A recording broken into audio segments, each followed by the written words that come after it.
Hello dear students, आज class 10 का chapter 1 social science का हिस्ट्री यानी कि इतिहास के बारे में हम लोग डिटेल में पढ़ेंगे। सबसे पहले आप लोग को इस कहानी में क्या पढ़ना है और इस कहानी का क्या हेडिंग है ये जानिए। The rise of nationalism in Europe यानी कि यूरोप में राष्ट्रवाद का उदय। हम लोग को यूरोप में जिस तरह से राष्ट्रवाद का उदय हुआ था उसके बारे में हम लोग डिटेल में पढ़ेंगे। तो सबसे पहले आप लोग कुछ इंपॉर्टेंट वर्ड राइट कर लीजिए और एक स्क्रीनशॉट ले लीजिए।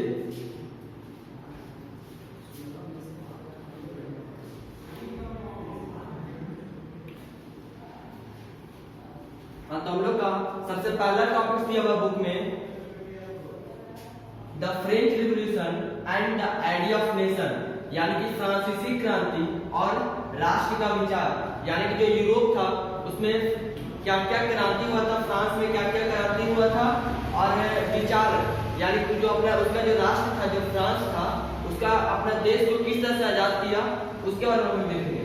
तो France was a full fledged territorial state in 1789 यानी कि 1789 में फ्रांस टेरिटोरियल स्टेट था under the rule of an absolute monarch. यानी कि 1789 के समय में मोनार्क सबका राज्य चलता था। वहां पे मोनार्क सबका रूल था यानी कि रूलर था यानी कि शासक था। The political and constitutional changes that came in the wake of French revolution led to the transfer of sovereignty from the monarchy to a body of French citizens. यानी कि देखिए वहां पे क्या था, जो फ्रांसीसी क्रांति था, जो वहां पे आप लोग 9th क्लास में पढ़े होंगे कि फ्रेंच रिवॉल्यूशन के बारे में, वहां पे युद्ध हुआ था।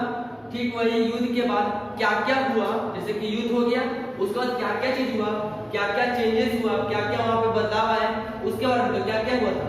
पॉलिटिकल चेंज यानी कि राजनीतिक तौर पे कॉन्स्टिट्यूशनल चेंज हुआ था। फिर वहां का जो फ्रांस का जो लोग था, वहां का जो नागरिक था, वो सब बहुत सारा चेंजेस किया था। ठीक, कब किया था? तो फ्रेंच रिवॉल्यूशन के बाद। उसके बाद सेकंड टॉपिक देखिए, आप लोग का फर्स्ट टॉपिक में हम एक छोटा नोट्स की तरह लिखे हैं, आप लोगों की बुक में डिटेल में होगा, तो आप लोग इसको अच्छी तरह से डिटेल में खुद से पढ़ें। समझ गए? क्योंकि अब आप लोग सीनियर क्लास में चल गए। ये तो हम सबका टॉपिक्स बाय टॉपिक्स आप लोगों को 10th के लेवल में हम बता रहे हैं कि क्या क्या क्वेश्चन आता है मैट्रिक में। आप लोग इसको डिटेल में खुद से पढ़ने का कोशिश कीजिएगा।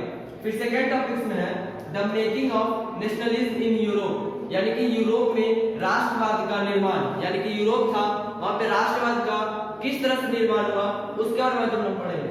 तो Germany, Italy and Switzerland were divided into kingdoms, duchies and cantons. यानी कि जो जर्मनी और इटली और स्विट्जरलैंड था वे डिवाइड हुआ यानी कि बटा किसमें किंगडम में, यानी कि जर्मनी था किंगडम में, उसके बाद इटली डचेस में और स्विट्जरलैंड कैंटोन्स में। सब पहले अलग अलग डिवाइड हुआ। ठीक, the Habsburg empire ruled over Austria यानी कि जो हैब्सबर्ग एम्पायर था वो ऑस्ट्रिया पे रूल कर रहा था यानी कि शासन कर रहा था ऑस्ट्रिया और हंगरी पे। In Hungary half of the population spoke Magyar यानी कि जो हंगरी में जो लोग रहते थे, जनसंख्या था वहां का, उसमें आधा यानी कि मान के चलिए कि ये पूरा जर्मनी है, तो इसका जो आधा आदमी था जो वो क्या कौन सा भाषा बोलता था? तो मैजियोर भाषा बोलता था। कौन? हंगरी का आधा जनसंख्या, इसका पूरा जनसंख्या का आधा जनसंख्या सिर्फ मैजियोर बोलता था। while the other half of the spoke a variety of dialects यानी कि आधा तो बोलता था मैजियोर, अब जो आधा बच गया वो क्या बोलता था? तो वो अलग अलग भाषा बोलता था यानी कि अलग अलग बोली बोलता था। जैसे कि देखिए डायलेक्ट मतलब होता है बोलियो, तो वो अलग अलग बोली बोलता था यानी कि सब मिलाकर। समझ गए? Other half of the spoke A variety of dialect यानी कि बहुत सारे प्रकार बहुत सारे विभिन्न भाषा ये सब वो सब बोलता था। आधा बोलता था, आधा इसका श्योर है कि वो मैजियोर बोलता था, लेकिन जो आधा पॉपुलेशन था वो अलग बोलता था, कुछ अलग, यानी कि मैजियोर है इससे कुछ अलग भाषा बोलता था। तो यहाँ पर आप लोग का 2 टॉपिक्स एंड हुआ। अब हम लोग नेक्स्ट टॉपिक्स की तरफ चलेंगे। तो सबसे पहले आप लोग ये दोनों नोट्स अपने कॉपी में राइट करते जाइएगा सीरियल वाइज सीरियल।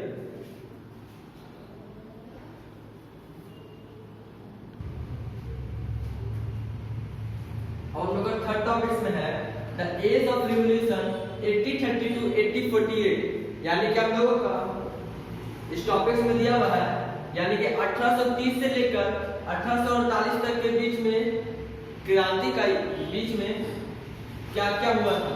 ठीक, the liberalism and nationalism came to be increasingly associated with revolution in many regions of Europe, यानी कि यूरोप जो था उसका बहुत सारा क्षेत्र था, बहुत सारा क्षेत्र में जितना भी रिवॉल्यूशन सब हुआ था सबको मिलकर क्या बनाया था, लिबरलिज्म और नेशनलिज्म वहां से आया था, वहां से बढ़ा था।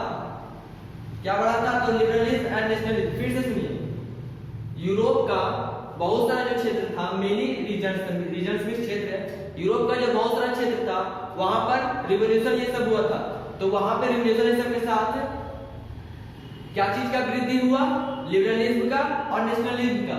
ठीक, अब हम लोग देखेंगे आगे। तो such as the Italian and German states when the France sneezes Metternich once remark, यानी कि इसका मतलब हो रहा है remark the rest of the Europe catches cold. इसका मतलब है कि इटालियन और जो जर्मन स्टेट्स था वो कहता था when the France sneeze, Italian और जर्मन स्टेट्स, कौन स्टेट्स? इटालियन और जर्मन स्टेट्स कहता था कि जब फ्रांस छींकता है तो जो कौन कहता है फ्रांस छींकता है? मैटरनिक, तो पूरे यूरोप में हो जाता है क्या? कोल्ड पड़ जाता है, यानी कुछ ठंडक पकड़ लेता है। जैसे कि मान के चलिए एग्जांपल से समझ आते हैं, स्नीज यानी कि छींकता है। मान के चलिए कि अभी हमको कुछ चीज का बीमारी है, तो अगर हम छींकेंगे तो एक दूसरे में फैल जाता है। तो वही ये दोनों स्टेट का कहना था, इटली का और जर्मनी का, कि अगर फ्रांस छींकेगा तो यूरोप को पूरा वो बीमारी हो जाएगा। जैसे कि अभी कोरोना वायरस फैला हुआ है, ठीक उसी तरह से इसमें भी है। फिर इसी तरह से बोल रहा है Greece had been the part of the Ottoman empire since the 15th century, यानी कि 15वीं शताब्दी के दौरान क्या हुआ था, जो ऑटोमन एम्पायर थे वो एक ग्रीस का भी एक हिस्सा बन गए थे। ठीक, और आप लोग को डिटेल में पढ़ना है तो अपने बुक को अच्छी तरह से रीडिंग करें। आप लोग के बुक में बहुत अच्छी तरह से बताया हुआ है। उसका बाद का फोर्थ टॉपिक में है the making of Germany and Italy, यानी कि जर्मनी और इटली का निर्माण। जो जर्मनी स्टेट था और इटली था उसका किस तरह से निर्माण हुआ उसके बारे में हम लोग देखेंगे। तो सबसे पहले जर्मनी के बारे में।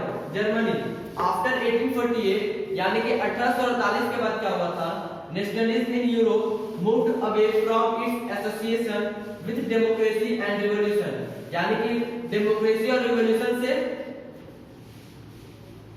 मूव्ड होके क्या चीज में बदल गया था, नेशनलिज्म, यानी कि यूरोप में जो नेशनलिज्म था वो एक एसोसिएशन में बदल गया था। कब? 1848 के बाद।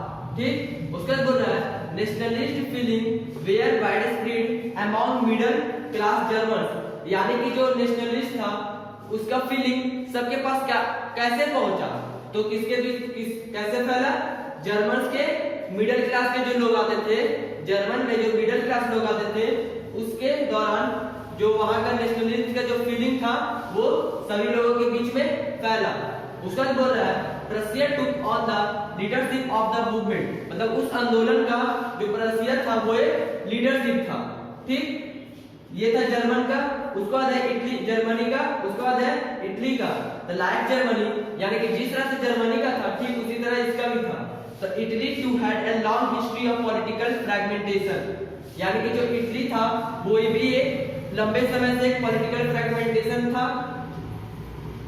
Italians were scattered over several dynastic states as well as the multinational Habsburg Empire। ठीक, इसमें बोल रहा है जो इटालियंस है तो वो जितना भी सबके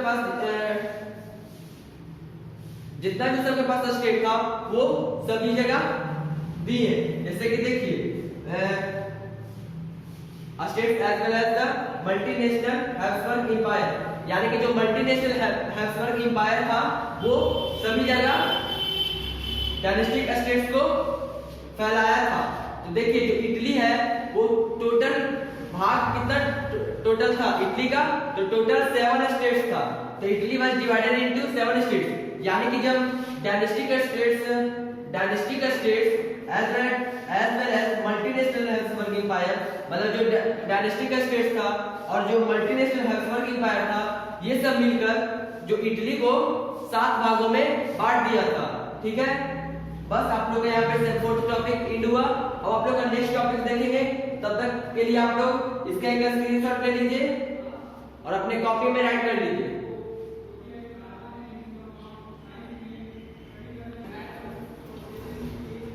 उसके बाद हम लोग का फिफ्थ टॉपिक में विजुअलाइजिंग द नेशन, यानी कि राष्ट्र की कल्पना, यानी कि हम लोग राष्ट्र को किस तरह से पहचान सकते हैं, अब वो दे रहा है।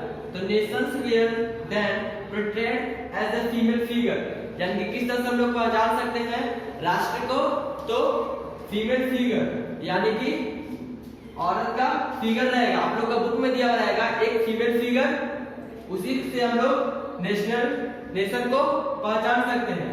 The female figure became an allegory of the nation. वो फीमेल फिगर क्या रहता है, तो नेशन यानी कि राष्ट्र का एक एलेगोरी रहता है।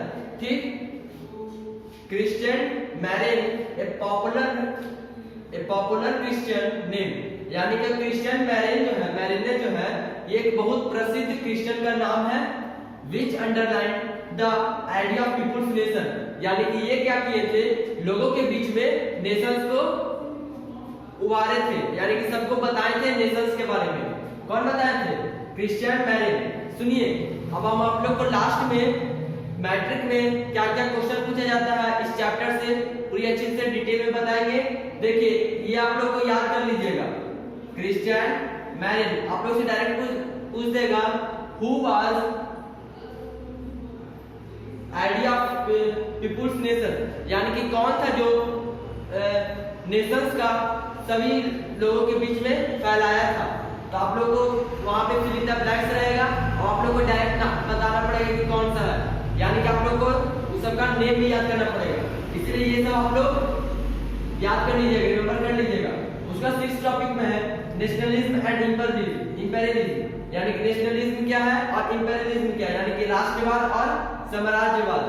तो बोल रहा है nationalism is a way of thinking that some groups of humans, यानी कि नेशनलिज्म एक तरीका है जिसमें क्या होता है, लोग सब जो चीज सोचता है वो कैसे सोचता है, एक ग्रुप बनाकर लोग सब अपने में ही सोचता है। Such as ethnic group should be free to rule themselves, यानी कि जो इथनिक ग्रुप होता है वो सबका जो रूल होता है वो पूरी तरह से फ्री हो जाता है, फ्री रहता है, यानी कि पूरी तरह से आजादी रहता है। तो ये आप लोग का आ जाएगा नेशनलिज्म होने से हम लोग का जो कंट्री होगा वो पूरी तरह से फ्री हो जाएगा, किसी पे शासन हम लोग के देश में कोई नहीं करेगा। फिर ये आ जाएगा नेक्स्ट में हम लोग का इंपेरियलिज्म, यानी कि साम्राज्यवाद। इंपेरियलिज्म क्या होता है, तो इंपेरियलिज्म इज ए पॉलिसी और ideology of extending a country's rule over foreign nation, यानी कि जो विदेशी सब था, वो विदेशी सब का जो नेशन राष्ट्र है वो सब में हमारे देश ही सब या फिर और भी देश ही सब का जो भी पॉलिसी और आइडियोलॉजी होगा वो पूरी तरह से विस्तार में फैला देगा। कहां, तो फॉरेन नेशंस में। ठीक, ऑफ्टन बाय मिलिट्री फोर्स और by going political and economical control of other area, यानी कि कौन फैला देगा, तो इकोनॉमिक कंट्रोल, यानी कि जो आर्थिक रूप से हम लोग को जो कंट्रोल करता है, पॉलिटिकल रूप से जो लोग कंट्रोल करता है वो सब वहां पर, और मिलिट्री सब हो गया, मिलिट्री का फोर्स सबसे उसको पूरी तरह से बढ़ा देगा। ठीक, इंपेरियलिज्म उसको बोलते हैं, यानी कि एक ऐसा पॉलिसी है जिसमें जो हमारे देश ही सब है, देश सबको बढ़ाने का, कहां पे देश सब है उसको विस्तार में बढ़ाने के लिए, कहां पे, तो फॉरेन नेशन, यानी कि भारत में है तो इसको अगर बढ़ाना है देश को, तो इसके बारे में थोड़ा सब जगह बताना पड़ेगा। तो कहां जाएगा, फॉरेन नेशन, यानी कि यहाँ से हम लोग विदेश में जाकर अपने देश को पूरी तरह से फैलाएंगे, यानी कि उसके पूरा परिचय देंगे। दिया जाए हम लोग का इंपेरियलिज्म का। बस आप लोग को इस 2020 और 21 का आप लोग का सिलेबस है ओनली 6 टॉपिक्स। आप लोग का the rise of nationalism in Europe में केवल 6 टॉपिक्स आप लोग को एग्जाम में आएगा, क्योंकि इस बार सिलेबस कम हो गया है कोरोना वायरस के चक्कर में।